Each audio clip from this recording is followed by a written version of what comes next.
Welcome to my YouTube channel Maitreyi tutorial. तो friends, आज हम पढ़ने वाले हैं जीव जनन कैसे करते हैं इसका पार्ट 4। तो जैसा कि आपको पता है कि प्रीवियस वीडियो में हमने एसेक्सुअल रिप्रोडक्शन के प्रकार के बारे में पढ़ा था, जिसमें हमने पढ़ा था विखंडन, मुकुलन, बीजाणु का बनना और खंडन और पुनर्जनन। इसके द्वारा अलैंगिक जनन कैसे होता है इसके बारे में हमने पढ़ा था।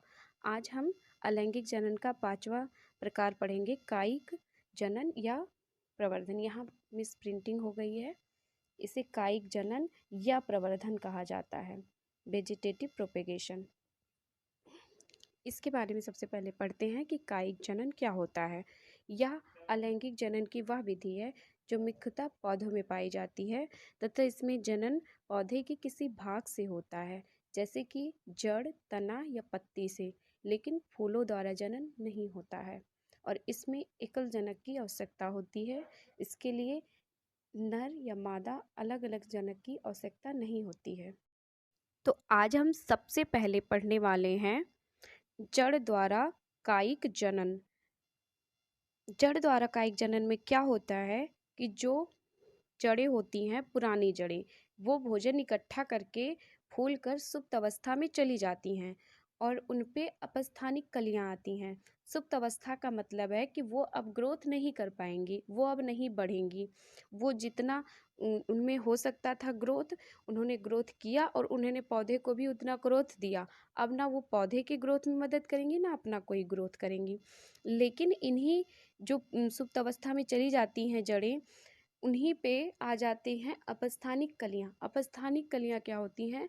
जो पौधे के उस स्टेज में निकलती हैं जब पौधा ज़्यादा काम करने लायक, पौधे के किसी भाग पे उस समय पे निकलती हैं, जो उस पौधे के पार्ट को, या पौधे के पार्ट को नहीं तो पौधे के पूरे जनरेशन को अदर जनरेशन ले जाती हैं, जो उसके जनन के लिए उत्तरदायी होती हैं। तो वो अपस्थानिक कलियां इसमें निकल आती हैं और फिर जो हम लोग शकरकंद, जिसे मीठा आलू या गंजी कहते हैं, उसे जब हम खाते हैं जिस पार्ट को, वो उसकी वही जड़ें होती हैं जो भोजन इकट्ठा करके सुप्त अवस्था में चली गई होती हैं और उन पे लगी हुई अपस्थानिक कलियां जो होती हैं उसे किसान तोड़कर रख लेते हैं और बाद में जब उन्हें शकरकंद की खेती करनी होती है तो वही अपस्थानिक कलियां जो होती हैं उसी को फिर से लगाकर वो शकरकंद की खेती करते हैं। दूसरा टाइप है तने द्वारा। तने द्वारा कायिक जनन। तो तने 3 तरह से होते हैं। पहला होता है भूमिगत तना, तीसरा होता है अर्धवायवीय तना और दूसरा होता है अर्धवायवीय तना और तीसरा होता है वायवीय तना। तो भूमिगत तने में क्या होते हैं? वो तने जो मिट्टी के अंदर होते हैं, जैसे कि अदरक, हल्दी, आलू, अरवी, प्याज और लहसुन। दूसरे कौन से थे? अर्धवायवीय तने, वो जो थोड़ा जमीन के अंदर हैं और थोड़ा हवा में हैं, बाहर की तरफ हैं। इसमें होते हैं दूब घास, ब्राह्मी, पुदीना, गुलदाउदी। तीसरा है प्रकार वायवीय तने। ऐसे तने जो पूरी तरह से हवा में हैं, केवल उनका जड़ जमीन के अंदर है। इसमें आते हैं गन्ना, अमरबेल और मनी प्लांट। अमरबेल को ही मनी प्लांट भी कहा जाता है। ये हैं। इन सब में भी जितना मैंने एग्जाम्पल बताया, इसमें तने द्वारा कायिक जनन होता है। तने द्वारा कायिक जनन इनमें क्यों होता है? क्योंकि अक्सर उन पौधों में तने द्वारा कायिक जनन होता है जो बीज बनाने की अवस्था में नहीं होते हैं। जैसा कि गुलाब और केले में भी कायिक जनन ही होता है, तने द्वारा या जड़ द्वारा, दोनों द्वारा होता है। लेकिन इसीलिए होता है क्योंकि वो बीज नहीं बनाते हैं। इसमें जैसे हम आलू का एग्जाम्पल लिए हैं, आलू में जो ये अर्धचंद्राकार आकृति आपको पूरे पे दिखती है, इसे आलू की आँख कहा जाता है। इसे भी लेटरल बड कहा जाता है। इंग्लिश में लेटरल बड और हिंदी में से आलू की आँख कहते हैं। जहाँ जहाँ आपको आलू पे आँख दिखती हैं, उस पार्ट को आप काट के अलग अलग करके और उसे मिट्टी में लगा दीजिए। उससे आलू के एक फिर से नए पौधे बन जाएंगे जिसमें ढेर सारे आलू लग जाएंगे। इसी तरह से आप गन्ने का देखते होंगे। गन्ने के भी एक पेड़ से काट के उसके जो जो गांठ होते हैं उसे बीच में ले लेके अलग अलग काट के बोया जाता है और बाद में उससे गन्ने तैयार हो जाते हैं। इसी प्रकार से अरवी का भी लगता है, प्याज के भी लगते हैं, लहसुन के भी लगते हैं, पुदीना भी लगता है। पुदीना का भी कोई पार्ट थोड़ा सा तोड़ के अलग लगा दिया जाता है और उसके नए ढेर सारे पौधे बिखर जाते हैं पुदीना के। तो ये हो गया तने द्वारा। चौथा है पत्ती द्वारा। पत्ती द्वारा होता है जैसे कि ये है अजूबा। अजूबा की पत्ती आप रख के देखेंगे, अजूबा की पत्ती के जो किनारे होते हैं उसके किनारे जो ऐसे ऐसे धसे हुए थोड़े होते हैं, तो इस किनारे पे उसके नए पौधे, नई कलियां निकल आती हैं और वो कलियां टूट के ज़मीन में गिर के नए अजूबे के पौधे का निर्माण करती हैं। ये स्नेक प्लांट में होता है। किससे? पत्ती द्वारा। कायिक जनन। स्नेक प्लांट जो होता है उसका भी हम पत्ती ही लगा के नया पेड़ बना सकते हैं। ये होता है एलोवेरा में भी ये होता है कि पत्ती लगा के नया पेड़ बनाया जा सकता है। अब एक ये जो टाइप है ये अलैंगिक जनन का वो प्रकार है जो हम और आपने अपनी ज़िंदगी को आसान करने के लिए ये यूज़ करना शुरू किया है। क्यों? क्योंकि हम अभी किसी चीज़ का भी, किसी भी पेड़ का अभी हम एक बार बेरन डालें, बीज बोएं। जैसे कि अभी आप हो गया केला है, अंगूर है, या फिर आजकल जो सब्जियां ही बोई जा रही हैं, इन सब चीज़ों का आप बेरन डालें, मतलब बीज बोएं।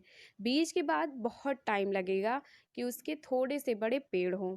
उसके बाद आपको बहुत टाइम लगेगा कि उसके पेड़ में फल आए, फूल आए, या फिर जिस चीज़ के लिए आप बो रहे हैं उस स्टेज पे वो पहुँचे।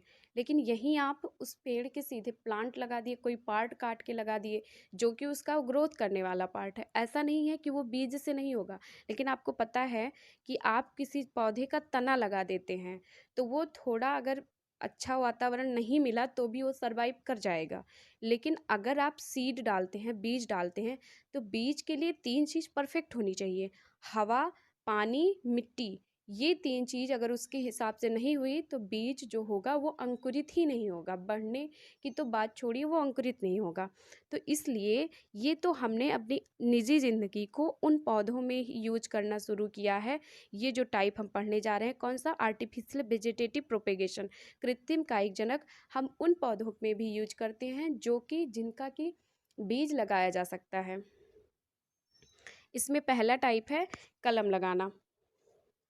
जैसे कि अभी आप गुलाब का पौधा है, गुलाब के पौधे की कटिंग लगा दें, किसी भी तरह से उसकी, किसी भी पौधे की गुलाब की लाके कटिंग लगा दें। तो कटिंग लगाएंगे तो आप कुछ ही दिन में पाएंगे कि आपने ये पेड़ लगाया, आप 10-15 दिन में ही पाएंगे कि उन पे पत्तियां और फूल भी आ गए हैं। ना 10-15 दिन तो 1 महीने के अंदर आप उस पे फूल पा सकते हैं, लेकिन ऐसा आपको बीज बोने पे ऐसा नहीं मिलेगा। दूसरा होता है लेयरिंग मेथड।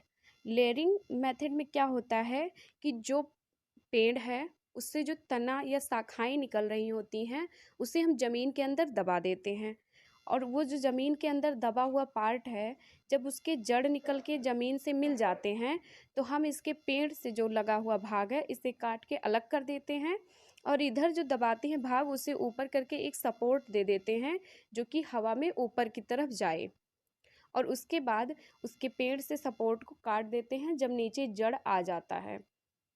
ये होता है लेयरिंग मेथड। तीसरा है ग्राफ्टिंग मेथड। ग्राफ्टिंग में हम क्या करते हैं कि कोई पौधे का पार्ट है, जो जैसे कोई पौधा है या आम का पेड़ ले लीजिए, या आजकल आप देखते होंगे कि एक गुलाब के पेड़ में कई कलर के गुलाब खिल रहे हैं, तो उसमें भी यही होता है कि जैसे कि जो देसी गुलाब होते हैं उनका जड़ बहुत मजबूत होता है, वो हर तरह की बीमारियों से लड़ने वाला होता है। और आजकल के जो फैंसी गुलाब आ रहे हैं इनमें बीमारियों से लड़ने की उतनी क्षमता नहीं होती है, लेकिन इसके फ्लावर उससे, देसी गुलाब के फ्लावर से बड़े होते हैं और सुंदर सुंदर होते हैं, कई तरह के होते हैं। तो उनमें क्या किया जाता है कि जो देसी गुलाब है उसका नीचे का भाग लिया गया, और जो फैंसी गुलाब है जिसका जड़ अच्छा नहीं है लेकिन उसके फूल अच्छे हैं, उसके ऊपर का भाग लिया गया। और इसे कहा जाएगा रूट स्टॉक और इसे कहा जाएगा सायन। इसे इस तरह से काट दिया जाएगा कि ये सेट हो जाए। उसके बाद इसे एक दूसरे के ऊपर रख के बांध दिया जाएगा और पेस्टिसाइड लगा दिया जाएगा। पेस्टिसाइड कि इसमें कोई बीमारी ना इंटर करने पाए। ऊपर से एक पॉलीथीन लगा के रैप कर दिया जाएगा। कुछ दिन में जाइलम और फ्लोएम आपस में जुड़ के, क्योंकि उन्हें किसी नीचे के भाग को खाने की ज़रूरत होगी और ऊपर के भाग को पानी की ज़रूरत होगी, तो अपनी ज़रूरतों के लिए दोनों एक दूसरे में जुड़ जाएंगे। और इस हिसाब से उस किसके देसी गुलाब के पौधे पे ये जो फैंसी गुलाब के प्लांट हैं ये लग के उस तरह के पौधे बनाने लगेंगे। तो ये हो गई ग्राफ्टिंग। तो आज का वीडियो थोड़ा बड़ा हो गया है, पर मुझे लगता है आप लोगों को बहुत अच्छे से समझ में आया होगा। अगर आपको वीडियो अच्छा लगा तो प्लीज़ लाइक कीजिए, शेयर कीजिए, सब्सक्राइब कीजिए, और आपके कोई भी डाउट रहते हैं तो उसे आप कमेंट सेक्शन में पूछ सकते हैं।